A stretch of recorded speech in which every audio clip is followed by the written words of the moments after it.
Welcome to Books and Things. It's beautiful out today, except for a little bit breezy. So March is going out like a lamb, a breezy lamb.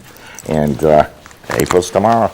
Woo-hoo. Oh my God. Tonight's guest is an inspirational leader, an out-of-the-box thinker, and a courageous implementer. Over the last 16 years, she has influenced thousands in the way they show you and speak. Her ability to help people feel safe and valued is unparalleled. And I'm just in the middle of reading your book, and it's called Keep It Real. Welcome, Leslie Karen Hammond. Thanks, Thank Tom. you for coming today. Happy to be here.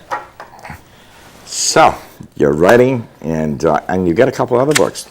I do. Once you have a powerful message that needs to come out, you can't stop it. So it just keeps coming and it keeps coming, and that's how you satisfy that. It becomes a necessity to write. Yes. It's not a want. It's no longer a need. It's a must. It is. I sit at night and I'm thinking, I got to write this. And I write things about Easter and holidays, and I don't know where this is coming from, but it's fun doing it anyway. Well, it is, and the moment that we squelch that, then we really feel stifled, because the way that we express ourselves, whether it's vocally or it's through words, is really powerful. It is. Now tell me about this book. Well, Keep It Real was, I'll have to say, practically a divine download, because the information to put into that book came to me all in less than 30 days. Really? It was a culmination of things that I've experienced and things that I've seen around people who are too intimidated to speak up for a number of reasons. And I thought, well, if I can present a slightly out-of-the-box perspective for people to take a look at communication from a different perspective, then maybe it'll be enough to prompt some people who suffer in silence to speak up, because there are people everywhere who just don't say what they're feeling for a multitude of reasons. And your book kind of prompts them, and you show things in there about your experience and how you managed to turn things around and do some talking. And then we were talking before, and I'm basically a shy person. What I'm doing on TV, I have no idea. But it's fun. And once you do tap that market, it's like the writing. Once you tap it, you want to keep doing it. And I think that's, I recommend the book for anybody who wishes they could read, write or talk or whatever, because I think it helped lay the ground rules for you to do things. Well, and it's not only speaking, but it's also listening. Listening is a big deal. Well, it is, because if we engage in conversation and our mind is not on the person that we're speaking with, and we're thinking in the back of our mind about, the grocery list, or, I have to go pick up the kids, I have to walk the dog, I have this project at work. There's all these things that are taking away our attention from the person that we're speaking to. So we may be looking at them, and it may seem like we're engaged, but one of the things that most people don't understand about the way they communicate is this, I like to call it a vibration. Most people can understand that. So if I'm looking at you and I am truly listening to what you're telling me, you can feel it. It's got an empathetic quality to it, where you know that I'm paying attention. I might be, mimicking your body language. I might be leaning in a little bit, but there's clearly, a connection. And sometimes you look at the person and there's a little fog over the eyes. You know they have no idea what you're talking about. They could care less.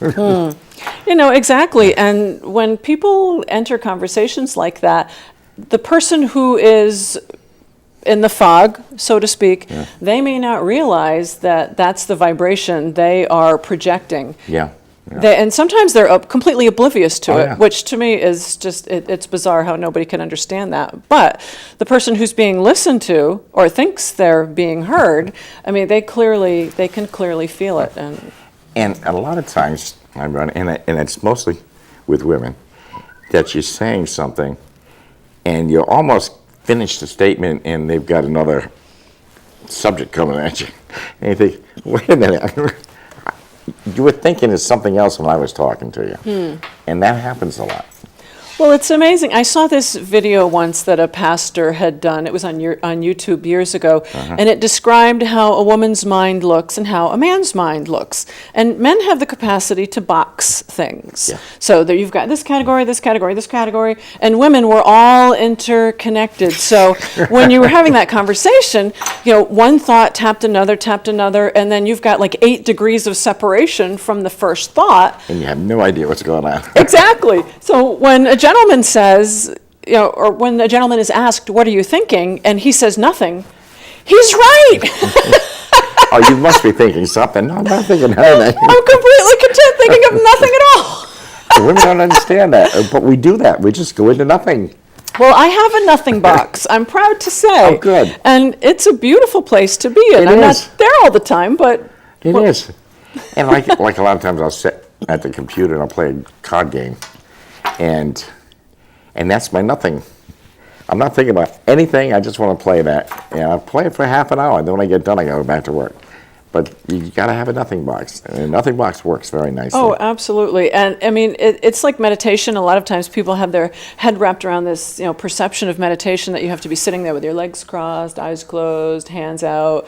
Yeah. But it doesn't need to be that way. It can be any single focus activity where you're not letting anything else in. Washing dishes, scrubbing a floor, painting a house, walking. Yeah. I mean, any of those things can bring you into that state if you just keep everything else out. I think, as I said, looking at your book, I think there's a lot of good hints in there. And I think it's because I love books like this anyway. I love to learn something about myself or somebody else. Or, I'm a historian, and that's what I do. Well, I think one of the interesting things that people don't realize about communication when they don't get the result they want is how they're presenting the material. I've been, and I've practiced this plenty of times to be able to recognize it and since improved it, but when we're in a pattern of consistently not being heard, we tend to get very angry about it and attempt to reinforce the point stronger and stronger every time. And the worse that gets, the more the conversation turns into blame. Yeah. And when you converse with someone like that, and they feel right away like they're being blamed for something, they're going to shut down immediately, and they won't hear a word you say. No. And the other thing we're talking about too is the fact that people wonder, and you point that out in your book, if I say something, is somebody going to listen to me? Do I have anything worthy of saying? And I think that can be a blocker.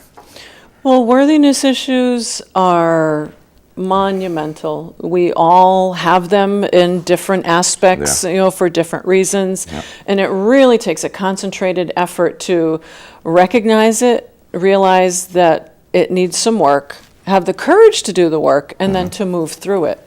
But it's that recognition piece, and it stems from many different places, everywhere from, in childhood, for example, when I was in kindergarten waiting for the bus, I was never the popular girl, always, the tomboy, short, crew cut, and there was never a crowd where I fit into. And this example of waiting for the bus, the other kids at the bus stop said, "Oh, you can't stand with us. You need to stand in the weeds, like way back here." Oh. And I would be crying every morning because I couldn't stand right there. And this level of judgment from such a young age, it carried over for a while because if I'm not worthy enough to stand with these kids at the bus stop, then what else am I unworthy of? Yeah. And you find it, in both men and women alike when it comes to not only being heard, but in relationships. So some people may think, well, if they've been in a series of bad relationships, they might think that I'm unworthy of a healthy relationship.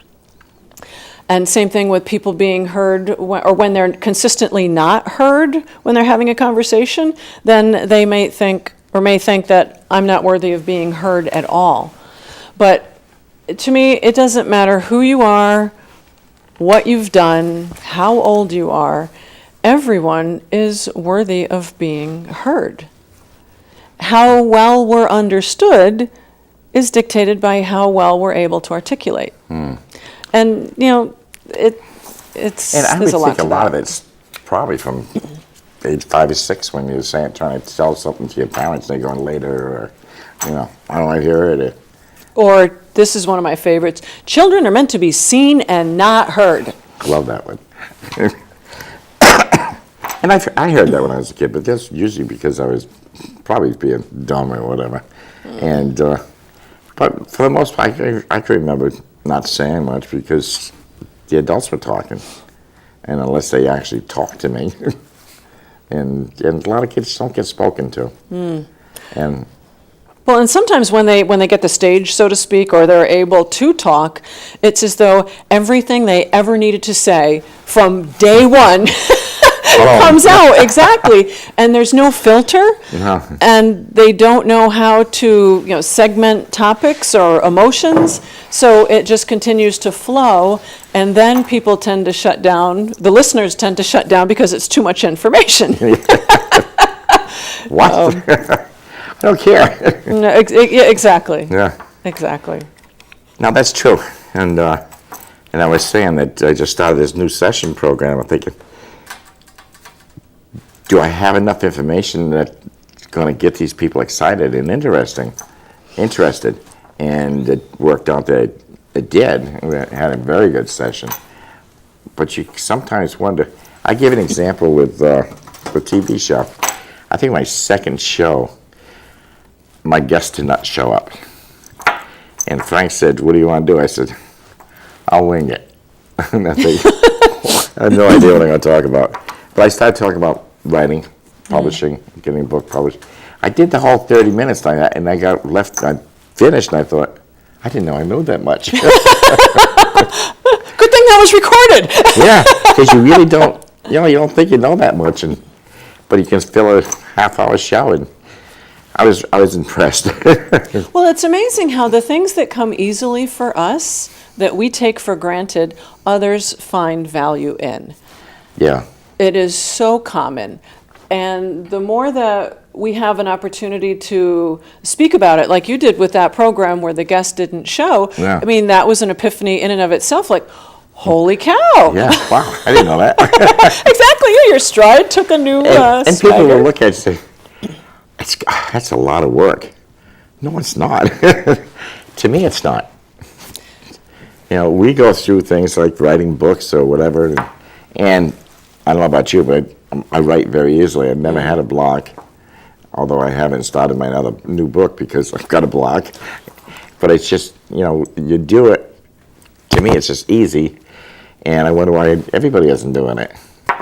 And other people go, no. So, it's in your makeup, and it's how you can handle it. Well, and I think also ego comes into play sometimes because I know I've been asked this question. I don't know about you, but who do you think you are? A couple of ex-wives, I think, said that. Yeah, I had an ex that asked me that too. And when that comes out, it's never usually in a good tone. No, it's not. And that sets off flags as well. Yeah. Well, who am I? Who do I think I am? Do I have the right to think this, to say this, to be this, to act this? And that triggers a lot of things that that come up as well. I mean, experiences from like what you were saying, from childhood Sure. through every relationship we've ever had that didn't go the way that we expected it to. And I mean, there's a huge difference between being confident and being egotistical. Yeah. I mean, so for me, when somebody's confident, they're coming from a place of service. It's not about them.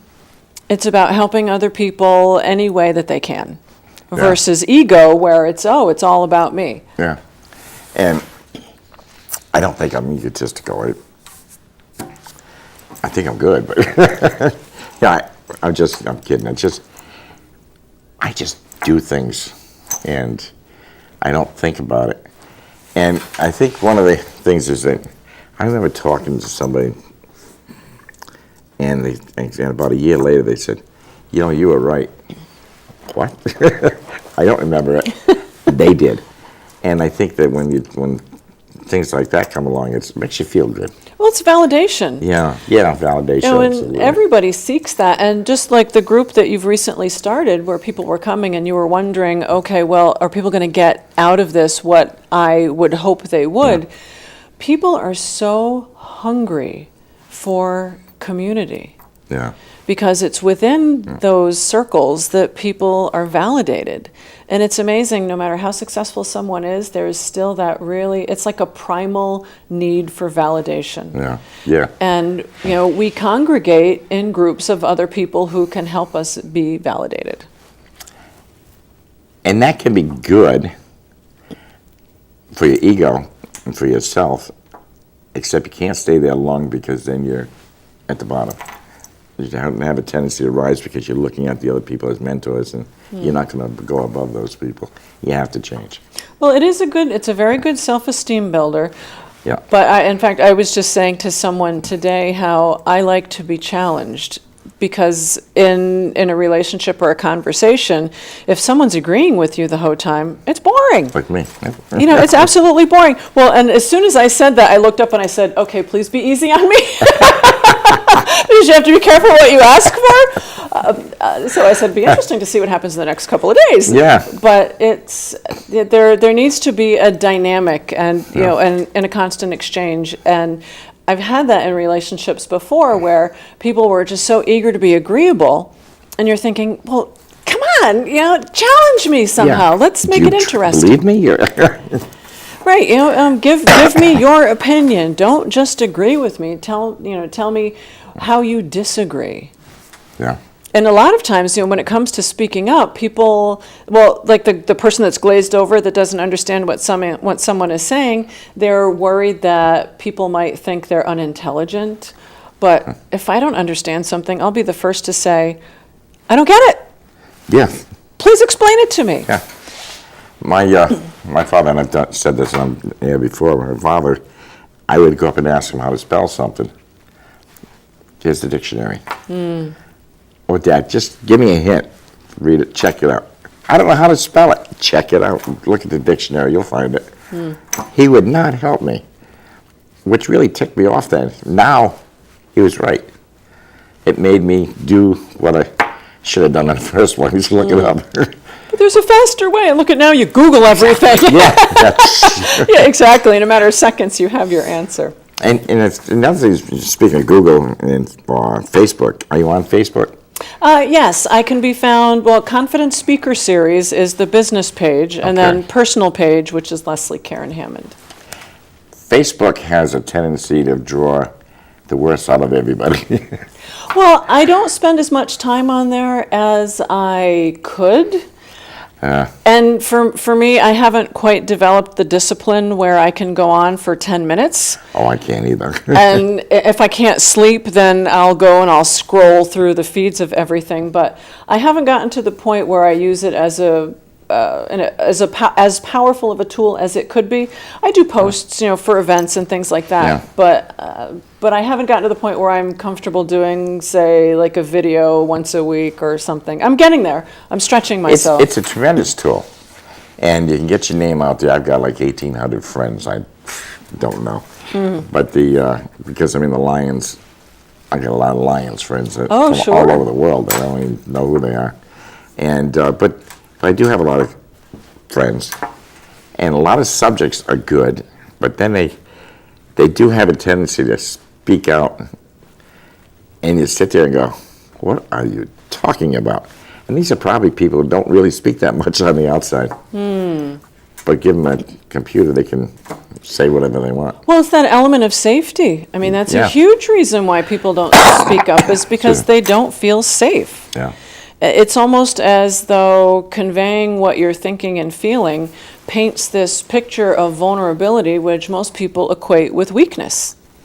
And on the contrary, vulnerability to me is a strength in and of itself, because it takes courage to go to that place. It takes courage to let other people see that place. And when you can exhibit that from a teaching perspective, then it turns it away from appearing like a victim to appearing like someone who, okay, you had a challenge, we all do, worked your way through it, came out stronger the other side. Yep. But the judgment and the worthiness thing, it's all intertwined very strongly. All intertwined. Yeah. Well, and Excuse me. no, I'm smirking just a little bit, and I'll tell you why. I had a talk I gave for the United Way last month, and it was about the book, and the title of the event was, Tell Your Story, Yeah. the Impact Initiative. The night before giving the talk, I had a tickle in my throat.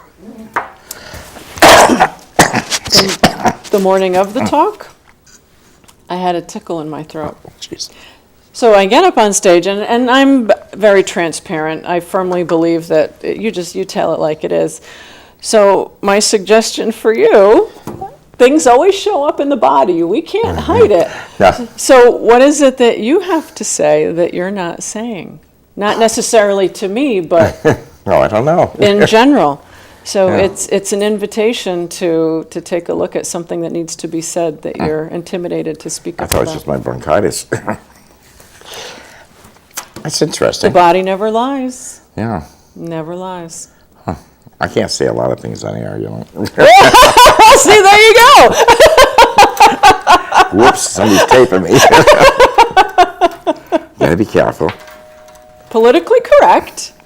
I hate politically correct. It's just, it's ruining the country. It's not, it doesn't help us. It's somebody that's offended by the slightest thing. And of course, I don't get offended easy. I've been married 4 times. I don't offend easy. Thick skin. You build a skin. And it's not, so it's not something that, I'm Portuguese, they call you names and stuff. I figure, hey, if you want to be stupid, go ahead. But that's not, and most of the time it's just kidding. Because men, I think, wear the thicker skin anyway. And we don't really care because we got bad words that go right back to you. And, but I think politically correct is just, we're so on edge, afraid of offending somebody, and and it's not intentional. She just says something stupid. Everybody says something stupid. It's one of those foot and mouth moments, like, that leather tasted good. God, I got to the heel that time. Well, it's amazing how the biggest opportunities to overcome communication challenges are in our intimate relationships. Sure. And that's where, if one is fortunate enough, our partner is essentially a mirror for us. Yeah. And they show us all the things that we need to see, but may not be ready to. Yeah. And it depends on how comfortable we are with that mirror that dictates how well the relationship will work out in the long run. That's true. Now, what are your other 2 books about? Well, the other one, Women Rising, is a journey that I had taken from being, dare I say, submissive. But when I was a young person, I was so full of life and outspoken, could not be stopped. And then entered into a relationship that became very controlling. And in that process, I essentially lost my voice. I mean, that's the why behind all the work that I do and all the writing now, is because it was literally painful to go into that place where all those worthiness issues came up. 18-year marriage to an alcoholic. So I'm thinking, okay, so this is the hand I'm dealt. What did I do to deserve this? I'm not worthy of a healthy relationship. All of these kinds of triggers came up. Abandonment issues. Everything that ever happened in my youth. So there was a lot for me to deal with. And then having a young child, I stayed in that relationship for a long time, and it was like scratching your way out of, a pit that you just can't seem to get out of. Yeah. So Women Rising talks about what that journey was like and the things that I learned along the way to help be stronger myself, to help see things from a different perspective. And unlike the first book, Women Rising was so personal. It was as though a veil had been lifted where I gave myself permission to be vulnerable in a way that I wasn't in the first book. Wow. Night and day difference. And I'm sure that as you write, every piece of work becomes more developed. The message is deeper and it's more profound. You know, that subject, we only got a couple minutes left, the subject of control, I have never tried to control. I've been accused of controlling, but I've never thought that I controlled. And women have a tendency, or even guys, to mold themselves after their mate. And then they don't like it. Then they don't like themselves. And probably their mate doesn't like it either, because I don't want a clinger. I don't cling. But every time you turn around, you're carrying this body with you. And it's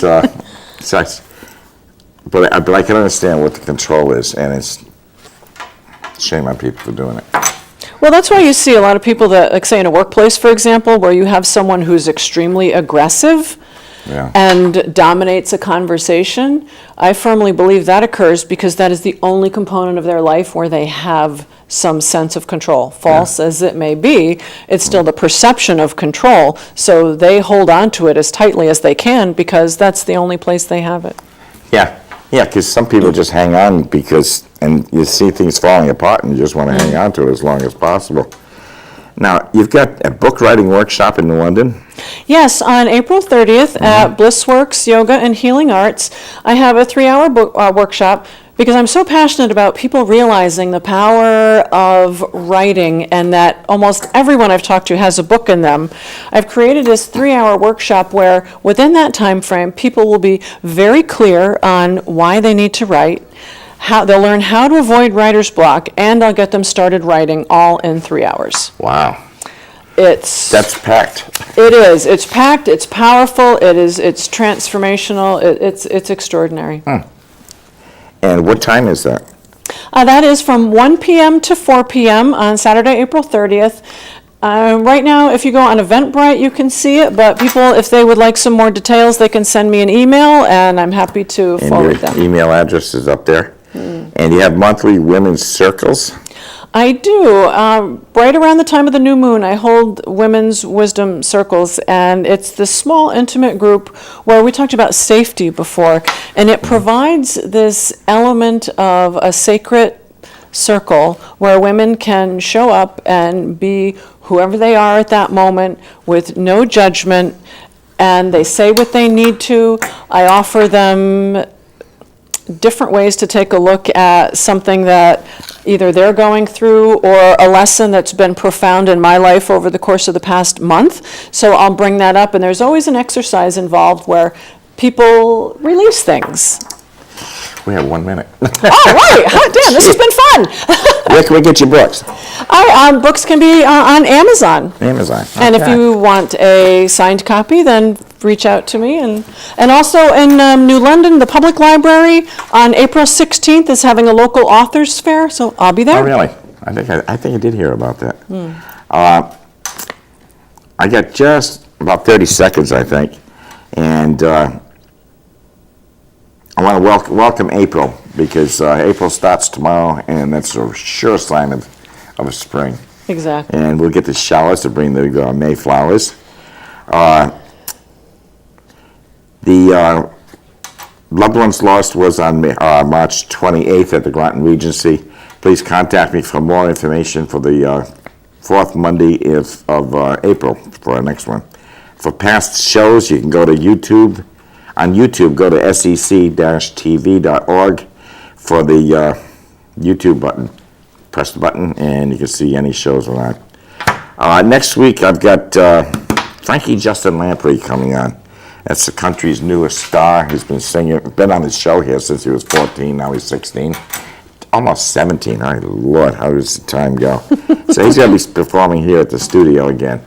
He's a great kid, you'll love him. Winter's gone, spring is here. The nights is getting warmer, but it's still a good idea to cuddle up with a good book. You should be reading, and I'll see you next week. Thank you for watching. And thanks Thank for you, being Tom. here. It's been fun.